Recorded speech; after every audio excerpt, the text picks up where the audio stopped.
समझ में नहीं आया पांडवों को। क्यों? क्योंकि पांडवों में केवल अर्जुन जी कन्हैया को श्रेष्ठ मानते हैं और सब क्या मानते हैं? बालक मानते हैं। कहने वाले को जब तक आप श्रेष्ठ नहीं समझेंगे तब तक बात समझ में आने वाली नहीं।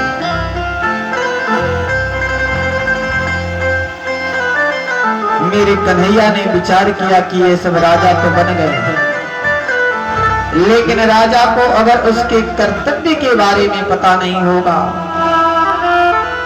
तो वह प्रजा का शुभ चिंतन, प्रजा का उत्थान कल्याण कैसे करेगा? प्रजा का उत्थान तो संभव नहीं। क्यों ना?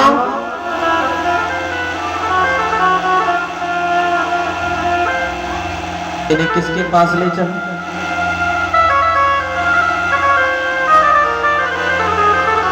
बोलिए सच्चिदानंद भगवान की जय, भक्त वत्सल भगवान की जय। भीष्म पितामह के पास ले चलो।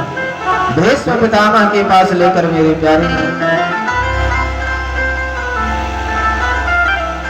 अर्जुन जी पांडवों को आए। भीष्म पितामह सरसैया पर पड़े हैं, बाणों की सैया पर, संपूर्ण शरीर में बाण बिधे हुए हैं, बाण की सैया पर लेटे हैं। अर्जुन जी ने भीष्म पितामह के शरीर में इतने बाण लगाए हैं कि 10,000 बिच्छुओं के एक साथ मारने पर जो असहनीय पीड़ा होती है वह पीड़ा हो रही है, वह कष्ट हो रहा है। अब जैसे ही भीष्म पितामह ने कन्हैया को आते हुए देखा, मन ही मन प्रणाम कर लिया और मन में बड़े आनंदित हुए कि मेरी मृत्यु को सुधारने के लिए मेरा सावरा सरकार चला आ रहा है, मेरा कन्हैया चला आ रहा है। मेरी मृत्यु को सुधारने के लिए पांडव आए। आकर पांडवों ने प्रणाम किया। कन्हैया ने भीष्म पितामह से कहा, पितामह आपको यह जानकर प्रसन्नता होनी चाहिए कि आपके जो कौन है पौत्र हैं वे सब भारत के सम्राट बने हुए हैं, भारत के राजा बने हुए हैं। कन्हैया कहते हैं, पितामह आपके जीवन का बड़ा लंबा अनुभव है।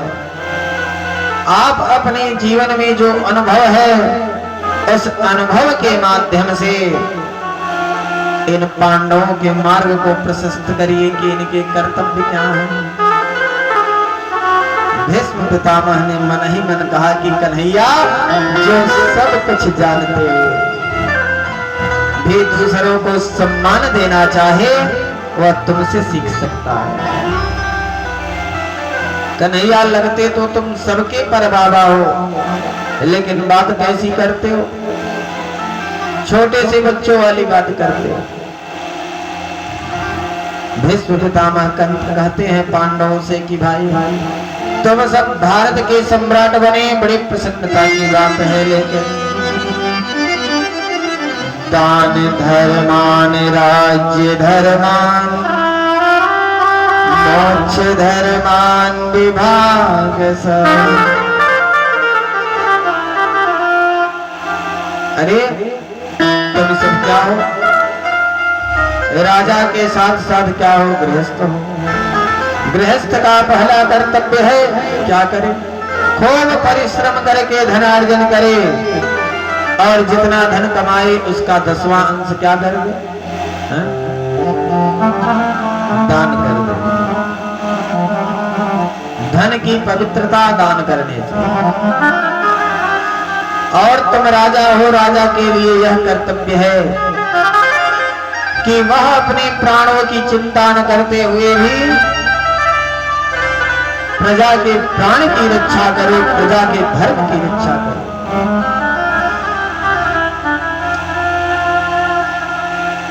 और बेटा 3 बातें याद रखना जीवन में सदैव। आंखों के सामने पाप होते हुए कदापि मत देखना। यदि आंखों के सामने पाप हो रहा है तो उसे होने से रोको, और यदि रोकने की हिम्मत नहीं है तो वहां से उठकर चले जाओ। आंखों के सामने पाप होते देखना महापाप है। शत्रु यदि शरण में आ जाए तो माफ कर देना, और घर पर आए हुए अतिथि का सत्कार करना क्या, यह हमारी सनातन संस्कृति है। शत्रु यदि आपकी शरण में आ गया तो उसने अपने आप को क्या महसूस कर लिया, निर्बल। हमारे शास्त्र कहते हैं कि निर्बल को कभी मत मारा जाए।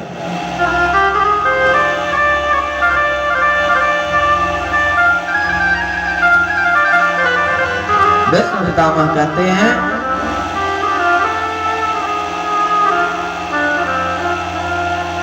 कि तुम लोगों के लिए कर्तव्य है दान धर्मान राज्य धर्मान मोक्ष धर्मान विभाग।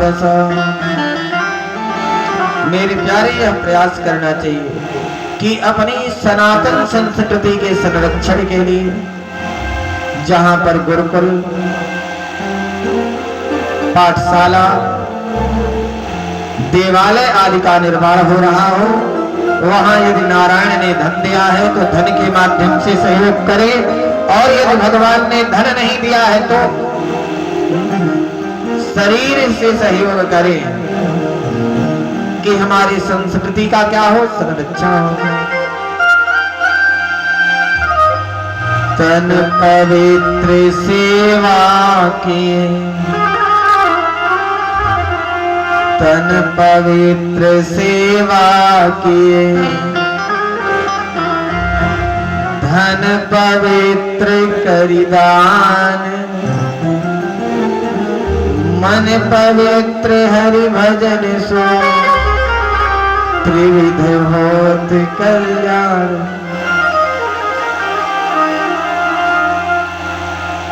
मन की पवित्रता भगवान के नाम स्मरण से, धन की पवित्रता दान से, और शरीर की पवित्रता सेवा करने से। जिस समय भीष्म पितामह पांडवों से कह रहे थे कि भाई आंखों के सामने पाप होते देखना महापाप है, देवी द्रौपदी भी खड़ी हैं, उन्हें क्या आ गई, हंसी आ गई। अरे भीष्म पितामह के सामने हंसना कोई आसान बात है क्या? भीष्म पितामह ने पांडवों से वार्ता समाप्त किया और देवी द्रौपदी से बोले, देवी तुम्हें हंसी क्यों आई, मैं जानना चाहता हूं। देवी द्रौपदी बोली, पितामह आप तो नारियों के चरित्र को जानते हैं, अकारण मुझे हंसी आ गई। भीष्म पितामह बोले, नहीं देवी, जो कुलवती नारियां होती हैं अवश्य ही उनकी हंसी में कोई न कोई क्या छिपा होता है, राज छिपा होता है। और देवी मैं इस कुंठा को लेकर नहीं करना चाहता, तुम्हें यह बात बतानी पड़ेगी कि हंसी क्यों आई तुम। देवी द्रौपदी पितामह से कहती हैं, पितामह याद करिए कि आज तो आप बहुत धर्म की बात कर रहे हैं, लेकिन उस समय को याद करिए जब वह दुष्ट दुशासन मुझे खींच करके भरी सभा में ले गया और निर्वस्त्र करने लगा, तो उस सभा में सबसे आगे कौन बैठा था, आप बैठे थे। पितामह मैंने 2 प्रश्न किया था आपसे। मेरा पहला प्रश्न था कि एक रजस्वला स्त्री को सभा में खींच कर लाना कहाँ का धर्म है, और मेरा दूसरा प्रश्न था कि जब पांडव अपने आप को जुए में हार गए तो मुझे दांव पर लगाने का अधिकार किसने दिया। लेकिन पितामह मेरी बात को सुनना तो दूर की बात रही, आपने मेरे तरफ देखा भी नहीं। पितामह यदि आपने एक बार भी हमारी तरफ देख लिया होता तो एक बार भी देख लिया होता तो उस दुष्ट दुशासन में इतनी हिम्मत नहीं थी कि वह मेरा स्पर्श भी कर लेता।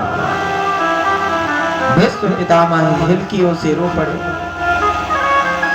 कहने लगे देवी मैं वही अभागा हूं जिसकी आंखों के सामने तुम्हें निर्वस्त्र किया जा रहा था।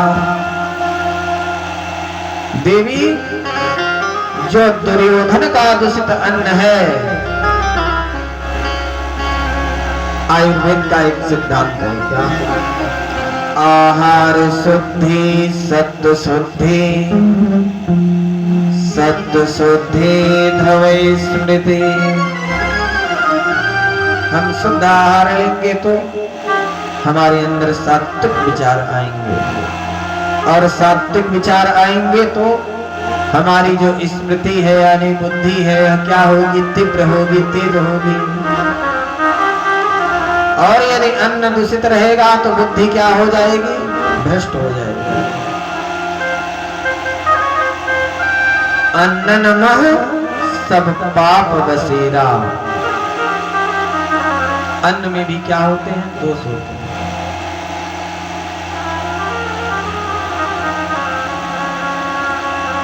अन्न के बारे में आइए जान लेते हैं। एक बहुत बड़ा साहूकार था, जो साहूकार था ना वह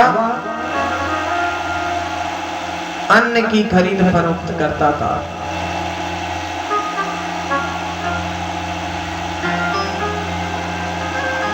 अन्न को खरीदता था कम पैसे पर और ज्यादा पैसे में बेचता था। बहुत बड़ा साहूकार धीरे धीरे करते करते बन गया। अरे जो कार्य करने लगेगा व्यक्ति, यदि एक दिन 1 रुपए बेईमानी करना कोई सीखेगा तो अगले दिन इच्छा होगी कि कितने की बेईमानी करेगा, 2।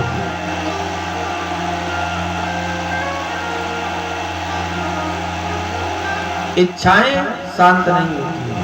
आपने सुना होगा कि 99 से 100 के चक्कर में पड़े हैं भैया। उन्हें 99 से 100 बनाने से जब फुर्सत मिले तब तो घर का काम देखेंगे या फला काम करेंगे। यह 99 से 100 है क्या। एक बहुत बड़ा अरबपति था। उस अरबपति के बगल में ही खाली प्लाट में मजदूर बेचारे रहते थे। ऊपर से छत भी नहीं थी, प्लाट में केवल कनात वगैरह से घेर करके उसी के अंदर निवास करते थे। एक दिन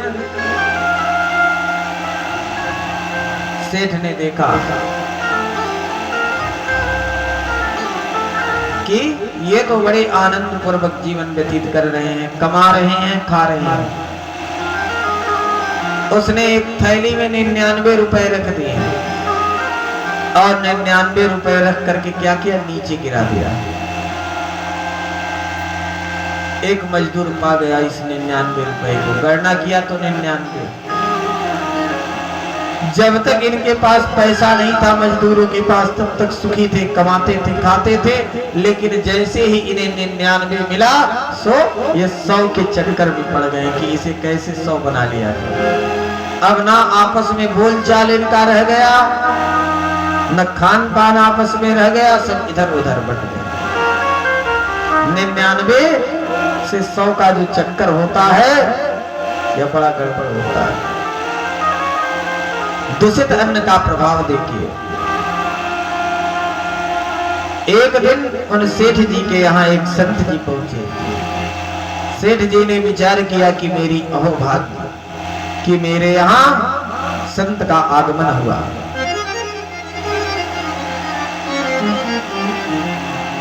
सेठ जी ने संत जी के लिए राशन का प्रबंध किया। संत जी ने रसोई सिद्ध किया, प्रसाद पाया और प्रसाद पाने के बाद सेठ ने संत जी का आसन लगवा दिया।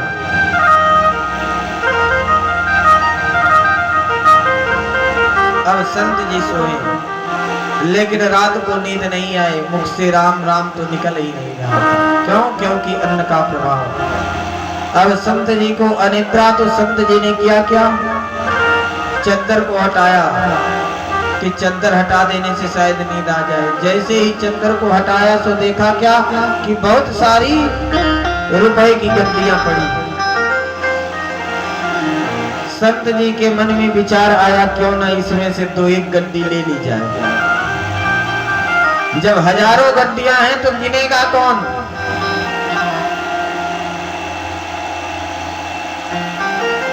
संत जी ने 2 गड्डी निकाला, रख लिया। प्रातः काल हुआ, संत जी उठे, संध्या बंदन से निवृत्त भय और चले गए। अब संत जी जैसे ही पहुंचे दूसरे भक्त के यहाँ,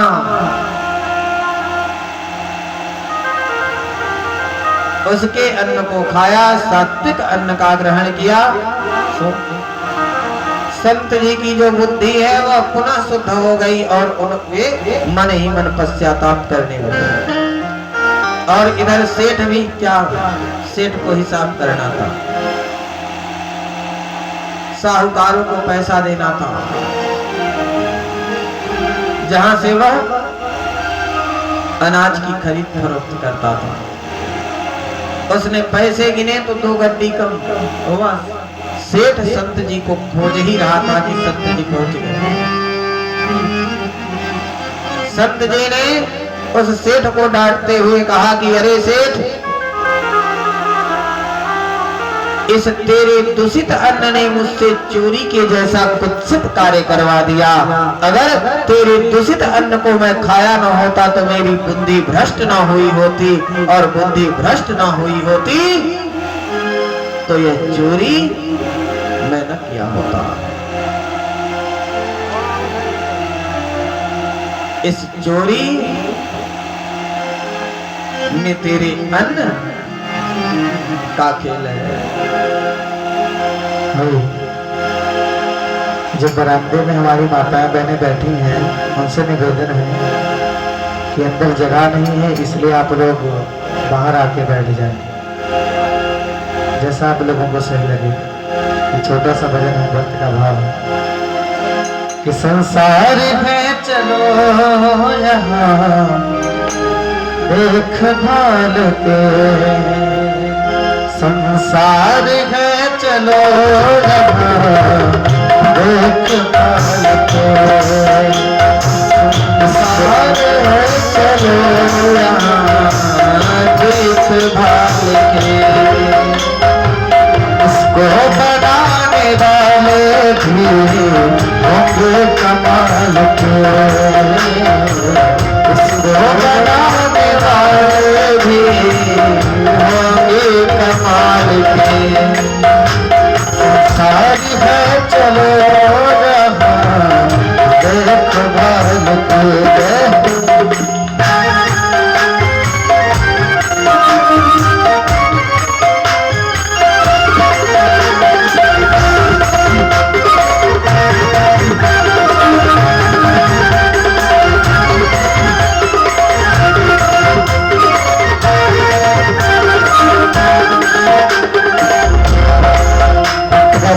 संसार में कर लाख हिफाजत बने, टूटेगा एक दिन, कर लाख हिफाजत बने, टूटेगा एक दिन, तब तक रखोगे कांच के, तब तक रखोगे कांच के बर्तन संभाल कर, तब तक रखोगे कांच के बर्तन संभाल कर। संसार है चलो यहाँ देख भाल के, संसार है चलो यहाँ देख भाल के।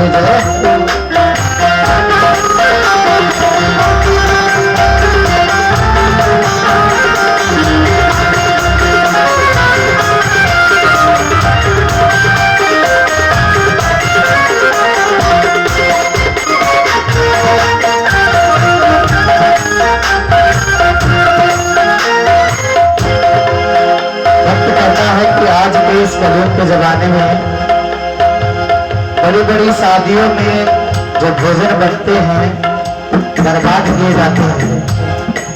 जो भोजन बर्बाद होता है और उस पर लिखता है कि सड़ता अनाज महलों में और भूखा यहाँ कोई, सड़ता अनाज महलों में और भूखा भी है कोई। और दुनिया के जो झगड़े हो रहे हैं, एक बित्ता के लिए भाई भाई का खून कर देते हैं। बड़ा ही सुंदर पंक्ति है कवि की कि दुनिया के सारे झगड़े हैं, दुनिया के सारे झगड़े हैं रोटी और दाल पे। दुनिया के सारे झगड़े हैं रोटी और दाल पे।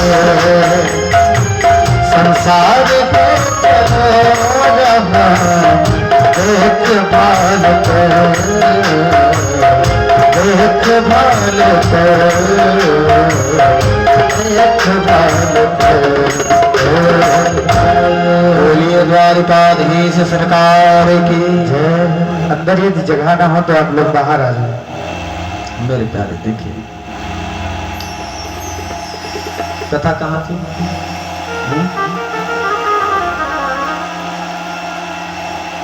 कहाँ थी कथा?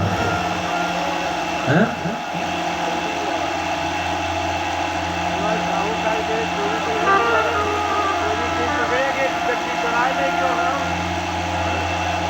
भीष्म पितामह देवी द्रौपदी से बोले, देवी मैं वही हूँ, लेकिन आज 54 दिनों से मैं बाड़ों की सैया पर पड़ा हूँ और मेरे शरीर से एक एक बूंद रक्त निकल गया है।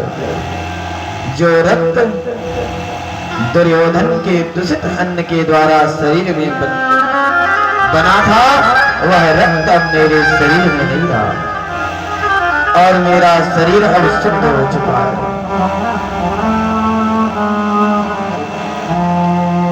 भीष्म पितामह कन्हैया से कहते हैं, कन्हैया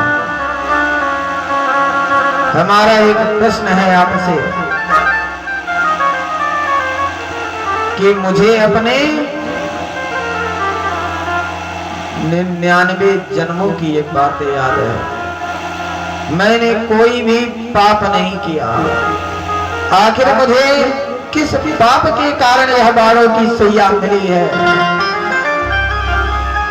कन्हैया बोले, पितामह आपने पाप किया नहीं है, आपने आंखों के सामने पाप होते हुए देखा है, इसलिए आज यह बाड़ों की सैया आपको मिली है। एक और अंतर कथा है, भीष्म पितामह ने एक बच्चे को उठा करके सर्प के बबुल के पेड़ के ऊपर फेंक दिया था, इसलिए बाणों की सैया मिली। कन्हैया कहते हैं, पितामह आपको तो इच्छा मृत्यु का वरदान प्राप्त है, आप चाहें तो हजारों वर्षों तक जीवित रह सकते हैं।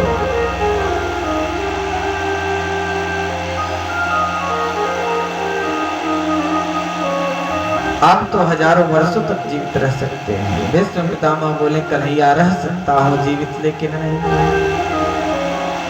भीष्म पितामह ने अपनी इतिमतिरुत कल्पिता प्रतिष्ठा, जो अपनी बुद्धि है वह बुद्धि किसे समर्पित किया? कन्हैया को, कि कन्हैया हमारी इस बुद्धि में ज्ञान भर कर हमें दे दो। भीष्म पितामह कहते हैं, कन्हैया अब जीने की इच्छा नहीं रही, देहांत काले तुम सामने हो, मुरली बजाते मन को लुभाते, यह गीत गाकर तन नाथ त्यागो, गोविंद दामोदर माधवेति। यह गीत गाकर तन नाथ त्यागो, गोविंद दामोदर माधव। भीष्म पितामह कहते हैं, कन्हैया जीने की इच्छा नहीं रही। अपलक नेत्रों से देखते हुए भीष्म पितामह ने अपने शरीर का त्याग कर दिया था। भीष्म पितामह ने, जब अर्जुन ने भीष्म पितामह को बाण लगाया था तो सूर्य कहाँ थे? दक्षिणायन। जो भगवान के भक्त हैं, संत हैं, वे जब सूर्य दक्षिणायन होते हैं तो अपने प्राण का त्याग नहीं करते। सूर्य दक्षिणायन जब होते हैं तब देवताओं की क्या होती है? रात्रि होती है। जब सूर्य उत्तरायण आए तो भीष्म पितामह ने अपने शरीर का त्याग किया। भीष्म पितामह के चले जाने के बाद पांडव रुदन करने लगे। कन्हैया ने समझाया, अरे क्यों रो रहे हो? ऐसे